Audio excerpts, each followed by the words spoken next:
na rantse da girman Allah ba kai wai dan jiyala ba yau uban ka he ya bada kuɗi. Oga yaran nan ya kawo sa ne da shi. Sai na je ba kokon ba sai ya koma gida fa. Wai yana chatin yaran nan. Kai haba da Allah. Wallahi Let's go. Aje botas ne ba sa fita yaran da suka saba da cin biskit. Ya Yaron wani baka gane shi bane Sadiku ne. Shine. Sadiku ne dan iska. Yaron hono ne fa za mu samu yan canji. Sosai oga. Chatin oga yake fa. Kai Sadiku. Kamo shi ya koma. Akwai kuɗi a gun ubanka ko? Hono. Akwai kuɗi? Akwai. Dan Sumon. Naira 30,000 zai bayar wallahi kafin mu sake masa canji. A'a. 30,000 mun ci haramu.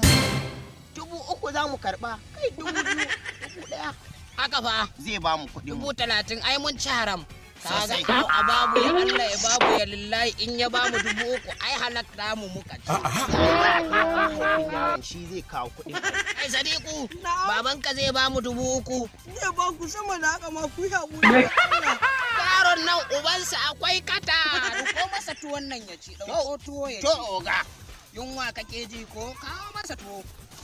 Let's go! Ka ci da ubanka. Ci tuwo Sadiku. Kai dan iska ci tuwo. Ka ji yaron nan wai ba zai ci tuwo yake ci. Ka ci ne ko hena. Warai oga. Yaran nan hadda kaza suke yarwa a bola. Kaza a bola? Ban sayewa yaran nan. Kai za ka kawo mana kazan? To ba ni mu gani? Oga. Wannan abun ai dan Dan Sumol da in ban ci ubanka ba dan Sumol Allah ya tsine ni oga.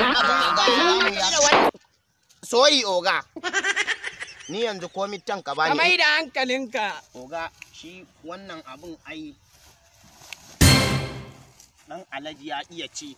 Kuma ai Dan Sumol, ka bi ni a hankali zan ci oga uwanka. ni fa na kamo yaron nan fa kuma na sha wahala a kamo yaron nan amma kuma abincin ya ce ya rage ba za a bani ba. To Dan Sumol ba za ka ci ba. To ni ko guntun naman nan kaban ni shi kenan na haƙura. Ai dan jiyala. Sadiku. Ka daga murya mana Sadiku. Rike min bindigan nan ka gani. In aikata yaron nan.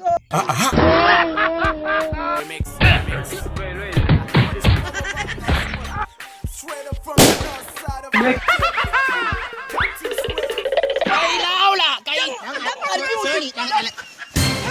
Sorry dan alaji. Wallahi zan ka zuci. Sorry dan Ah, alaji. kai subhanallahi kai.